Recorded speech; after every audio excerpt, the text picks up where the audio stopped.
Fala galera, vamos acompanhar a imprensa esportiva falando tudo sobre a vitória do São Paulo. São Paulo vence o Flamengo por 1-0 no estádio do Morumbi e consegue aí chegar a 35 pontos na tabela de classificação, e o Flamengo perde a liderança do Campeonato Brasileiro, né? Viu seu rival Botafogo chegando a 43 pontos, o Flamengo fica com 40, né? O Tite poupou hoje os titulares para poder jogar a Copa do Brasil contra a equipe do Palmeiras na próxima quarta-feira, né? E com isso o São Paulo soube aproveitar. O São Paulo também tem um time que escalado também não é o time 100%, né? Mas é o que tinha de melhor também para poder jogar essa partida.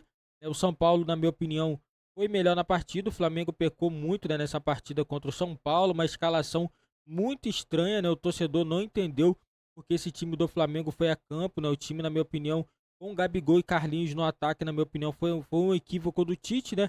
Mas o São Paulo mereceu a vitória, 1-0, gol do Caleri. Vamos estar acompanhando aqui os lances e também a imprensa falando tudo sobre esse jogo do Flamengo. Decisões do Tite, São Paulo faz 3 pontos contra um forte candidato a todos os títulos da temporada. Elton, eu queria te ouvir sobre esse tema, porque embora o Flamengo tenha colocado um time alternativo e tudo mais reserva do que titular, mas com grandes nomes, o São Paulo fez o gol no momento que o Tite começava a colocar em campo a sua cavalaria, né? A força não máxima, porque não dá para trocar 11, mas vinha a Arrascaeta para o jogo, o Gerson tinha entrado. Eu queria que você falasse um pouco sobre esse jogo, a importância da partida também no contexto do brasileiro, Elton. Eu acho que primeiro o Zubeldia achou uma solução bem interessante para enfrentar o Flamengo, fruto aí de uma saída que ele não esperava, que era a saída do Luciano. E colocando o Wellington Rato, que é um jogador que na temporada passada, com o Dorival Júnior, tinha mais oportunidades, né? Nessa temporada teve um pouco menos, teve mais com o Carpini até, né? O Carpini, inclusive, esses dias elogiou o Wellington Rato, né? Um jogador que ele considera um bom jogador para a posição. O Wellington Rato fez um bom jogo, deu assistência, né? E a entrada de Lucas por dentro já fez essa função também, jogando como 10, né? Jogando como o meio armador. Mas como o Lucas tem 1 contra 1 em velocidade, isso entre os volantes do Flamengo, sobretudo o Léo Ortiz, que jogou como volante nessa partida, foi fundamental. A gente está vendo, inclusive, né, um lance que ele faz essa arrancada por dentro e finaliza para a defesa do Rossi. Foi importante também para o São Paulo encontrar fôlego e ter a bola no campo de ataque também. O São Paulo teve mais posse de bola que o Flamengo. A gente lembra, né, do jogo Flamengo e Palmeiras e o amasso de posse de bola que o Flamengo deu no Palmeiras, principalmente no primeiro tempo. Isso não aconteceu contra o São Paulo, né? O São Paulo conseguiu ter mais a bola. E aí a gente vai pro lado do Flamengo, né, Felipe? Porque você falou bem, vocês falaram bem, né? Um time modificado, mas o Flamengo também jogou modificado boa parte da Copa América. É claro que quando a gente olha pro time titular que jogou a Copa América, tinha o Gerson no meio-campo, olha pro ataque, tinha o Pedro, né, como referência. E esses jogadores, obviamente, fizeram falta nesse time alternativo, porque o time já se virou sem o De La Cruz, já se virou sem o Arrascaeta e conseguiu ir muito bem, né, nesse período de Copa América. Nesse jogo contra o São Paulo não conseguiu, com o Gabriel fazendo a função de 10 ou de um segundo atacante, o Carlinhos como referência, e aí, pelos lados do campo, o time não teve tanta profundidade assim, né? A gente olhar a dobra de pontas, porque muitas vezes o Wesley era ponta, né? Mas aí tinha o Matheus Gonçalves por ali também. Do outro lado vinha um pouco mais preso.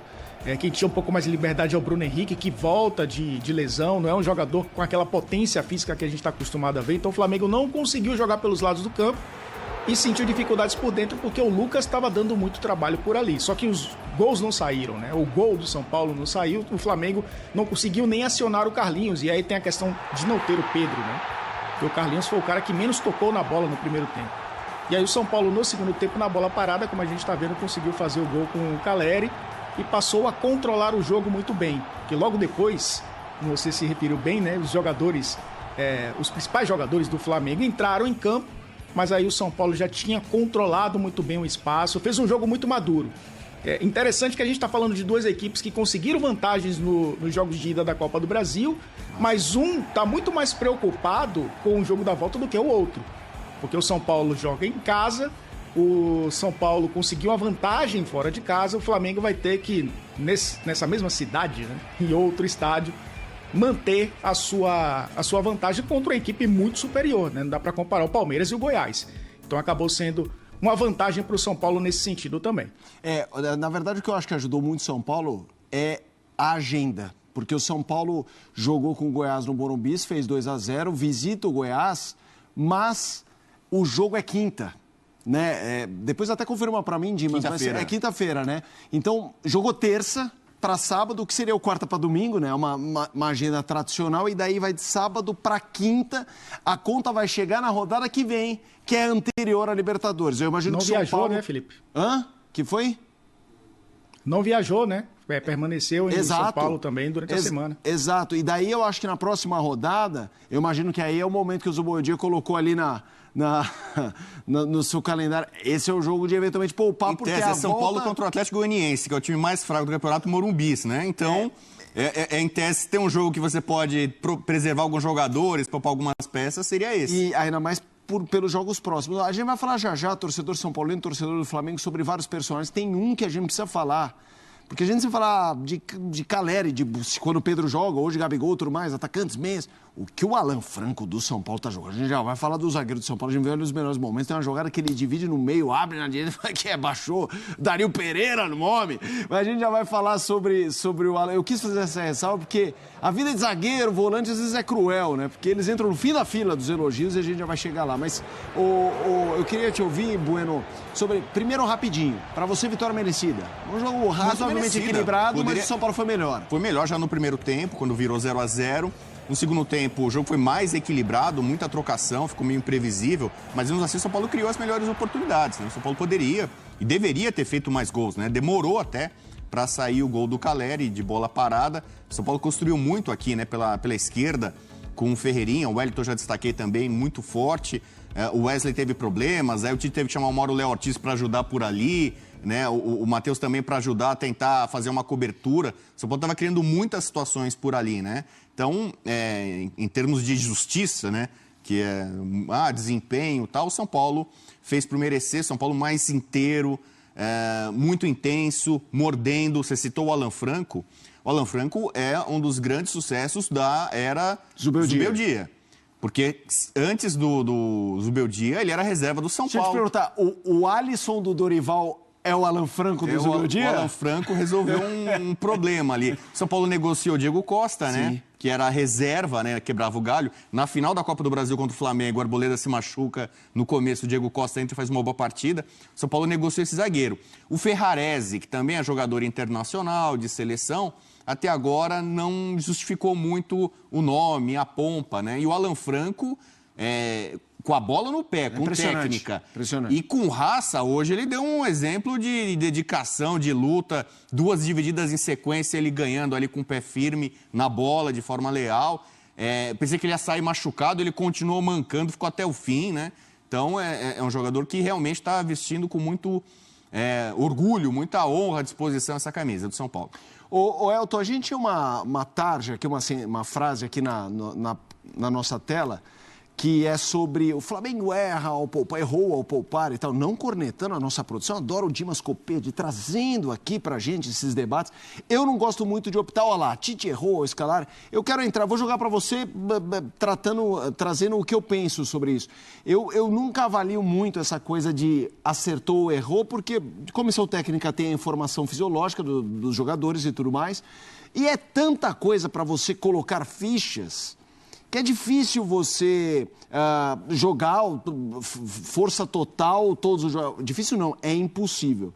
E para mim está longe de estar decidido o confronto do Flamengo com o Palmeiras. Ele não pode em nenhum momento pensar em piscar com o Alviverde. E o time reserva tem Gabigol, tem Bruno Henrique voltando, é Davi Luiz.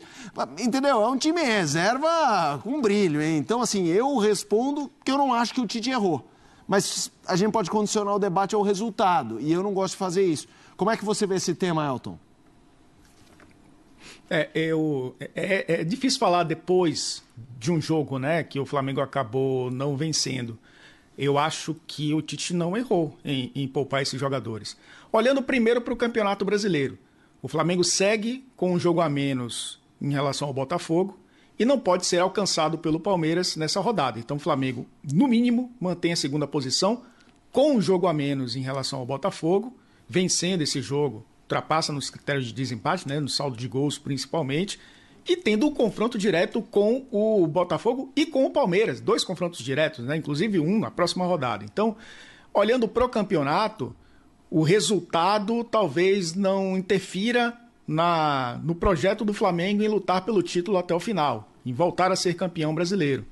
Olhando para o calendário, a gente está vivendo uma situação de competições atrás de competições, mata-matas de Libertadores que virão daqui a 2 semanas, esse mata-mata de Copa do Brasil, jogadores vindos de Copa América, né, caso de jogadores do Flamengo principalmente, né, os caras que estavam ali envolvidos numa competição de seleções. Então tudo isso ele precisa administrar olhando também, gerenciando o calendário, porque ainda não estamos no momento crítico do campeonato em termos de disputa de títulos, né? Mas estamos no momento crítico de jogos encavalados. Então, acho que, nesse sentido, não vejo um erro do Tite em poupar os jogadores, entre aspas, né? Entraram durante o segundo tempo, jogando menos minutos do que o habitual. Ao mesmo tempo que a gente olha para o São Paulo e nesse gerenciamento de calendário, o São Paulo faz muito bem também, né? Não teve viagem, teve um descanso para poder recuperar esses jogadores. Bem verdade que também não joga com sua força máxima, porque vive situações de contusões que também atrapalham o desempenho da equipe, o planejamento do Zubeldia, mas foi um time que soube lidar melhor com esse recorte da temporada, né? Esse recorte bem digamos, importante para o próprio São Paulo também, que defende o título da Copa do Brasil e que conseguiu uma boa vantagem no jogo de ida, assim como o próprio Flamengo, mas a logística ajudou, entre aspas, o São Paulo. Então não vejo o erro do Tite, não. Condiciona muito o resultado, né, a gente falar sobre isso. Mas o Tite, sem muitos desses jogadores, conseguiu a liderança do Campeonato Brasileiro, né? A gente falando desse período de Copa América. Vamos fazer o seguinte, vamos ao Morumbi, acionar o repórter Eduardo Afonso, trazendo o clima dessa vitória do São Paulo diante do Flamengo 1-0. Já as entrevistas coletivas, a gente discutir aqui também, Edu, eu quero o clima, mas essa coisa de logística, né? O São Paulo colocou a força, se não máxima, não, quase lá, né? Um ajuste aqui, outro ali. Tem Goiás na quinta fora, aí tem Atlético Goianiense em casa e daí vem a Libertadores. Então, talvez por esse distanciamento até quinta que vem, a possibilidade de escalar todo mundo e depois ver o que faz nos confrontos, entre os confrontos de Copa do Brasil e Libertadores. Boa noite, Edu. Tudo bem, Mota? Como é que você está? Boa noite ao Rodrigo Bueno, ao Elton Serra e ao Fã de Esportes. É exatamente esta sequência. Eu ainda vou estendê-la, porque entre os 2 jogos do Nacional, depois do primeiro em Montevidéu, Palmeiras no Allianz e aí o jogo da volta contra o Nacional no Morumbi. Mas provavelmente nesse jogo no Allianz, o Palmeiras também vai estar envolvido da mesma forma que o São Paulo num jogo decisivo de Libertadores. Então a gente tende a ter um clássico talvez esvaziado por esta partida ter caído exatamente no meio das oitavas de final da Copa Libertadores da América. Bem, aqui no Morumbi hoje para o São Paulo foi uma noite sensacional. Vamos começar com o tricolor vitorioso. O Caleri fez o seu 12º gol na temporada, o de número 74 com a camisa do São Paulo. Está atrás do Luciano, que é o maior artilheiro deste elenco. Tem 13 na temporada e 80 no total. O resultado deixa o São Paulo na 6ª colocação, porque ele não consegue alcançar o Cruzeiro, alcança em pontos, mas tem uma vitória a menos, então não tem como ele terminar a rodada na 5ª colocação. Mas ele dificilmente perderá para o Bahia a 6ª colocação. O Bahia precisa vencer o seu jogo e tirar uma diferença de 4 gols contra o Fluminense. É bem complicado, então o São Paulo consegue se manter no G6, que era o grande objetivo neste início de maratona de agosto. Porque é um mês com 3 competições, onde o São Paulo não prioriza as Copas, mas sabe que as Copas é um caminho, digamos assim, menos complicado para se chegar a um título, menos jogos, já está nas oitavas, pode chegar na Copa do Brasil muito próximo das quartas. Então o objetivo no final do mês de julho, durante todo o mês de julho e começo de agosto, era somar o maior número de pontos possíveis. Teve um tropeço aqui, outro ali, mas o objetivo foi alcançado. São Paulo vai ter contra o Goiás a volta do Luciano, que hoje estava suspenso. E há uma possibilidade também do Igor Vinícius, para dar um descanso no Rafinha, que jogou as 2 últimas. O Igor hoje foi poupado por causa de uma avaliação que ele poderia se lesionar. Então descansaram o Igor Vinícius para evitar esta lesão e ele volta a trabalhar. Serão 4 dias de trabalho, amanhã provavelmente folga, 3 dias de trabalho antes da viagem para Goiânia. São Paulo também teve recorde de público na temporada, 58.065 torcedores, muita torcida do Flamengo, vamos dizer, o setor do visitante estava lotadinho, não tinha espaço para mais ninguém. O Flamengo colaborou bastante com a sua presença de torcida para a quebra deste recorde, mas o São Paulo põe mais de 58 mil pessoas numa noite de sábado aqui no Morumbi. O Flamengo tem uma semana também verde pela frente, contra o mesmo adversário 2 vezes. Vai jogar quarta-feira aqui no Allianz Parque com a vantagem de 2 gols para se garantir na Copa do Brasil. Todos os titulares poupados, alguns que entraram no segundo tempo, estarão à disposição do Tite, ninguém saiu machucado. E no final de semana tem o Palmeiras novamente, no Rio de Janeiro, Maracanã, domingo, 16 horas, aí com 2 desfalques por cartão. O Bruno Henrique, que nem é titular, e o Davi Luiz, esses 2 não poderão enfrentar a equipe do Palmeiras no final de semana e não na Copa do Brasil. Vou ficar por aqui, provavelmente a zona mista será conjunta, não sabemos se o Flamengo, no último jogo do Flamengo aqui, ninguém falou na zona mista do time carioca. Vamos ver se hoje vão passar jogadores e falar do São Paulo com toda certeza. E a Duda está em outro ponto aqui, já já vem com as coletivas dos 2 técnicos, o Zubeldia e também o Tite, que já já falam dessa vitória do São Paulo. Galera, o jogo aí que foi complicado pro Flamengo, né? Porque assim, o Flamengo agora vê o Botafogo com 3 pontos à frente novamente, né? O Botafogo na briga pelo título do Campeonato Brasileiro, teve uma vitória bem tranquila. Tranquila não, né? A equipe do Atlético Goianiense chegou a empatar, né? E o Flamengo teve um confronto difícil. O Flamengo tem muitas dificuldades para poder enfrentar o São Paulo no estádio do Morumbi. Não é de hoje que o Flamengo tem essas dificuldades, né? Mesmo o Flamengo estando com o time reserva, na minha opinião, o Flamengo poderia ter jogado melhor, porque se a gente pegar o recorte aí da Copa América, o time que o Flamengo entrava em campo era diferente. Tinha o Gerson, tinha outros jogadores, entendeu? Tinha o Lohan. Então, assim, hoje foi um time totalmente diferente. O Tite colocou o Carlinhos e o Gabigol, né, de atacante. Na minha opinião, o Flamengo perdeu um pouquinho no meio campo porque o Matheus Gonçalves não consegue marcar.